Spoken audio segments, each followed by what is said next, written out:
கல்லூரி வரலாற்றின் பெண் கல்வி எனும் மகத்துவ சாதனையை நிலைநிறுத்தி நூற்றாண்டு கண்டு அகமகிழும் வேளைதனில் அதன் சிறப்பதனை பறைசாற்றி இன்று உலகமெங்கும் கல்லூரி தாய் உட்பவித்த மகவுகள் யாம் அனைவரும் பல்வேறு துறைசார் உயர்வு பெற்று வாழ்வதனை வென்று சிகரம் தொட்டு வீறு நடை போடும் இவ்வேளை நூற்றாண்டு தனில் அகமகிழ்ந்து நிகழ்வதனை சிறப்பிக்க திரண்டு தாய் மனிதனை நாடி வாரீர் வாரீர்.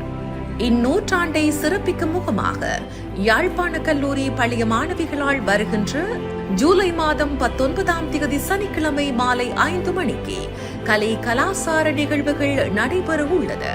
அதனைத் தொடர்ந்து 26ஆம் தேதி சனிக்கிழமை காலை துவிச்சக்கரவண்டி பவனியும் மாலை யாழ்ப்பாண கல்லூரி பெண் ஆசிரியர்களும் பழைய மாணவிகளுக்கும் இடையிலான ருசிரா குலசிங்கம் சிநேகபூர்வமான மென்பந்து கிரிக்கெட் போட்டியும் நடைபெற உள்ளது என்பதனை அறிய தருகின்றனர் யாழ்ப்பாண கல்லூரி பழைய மாணவர் சங்கத்தினர்.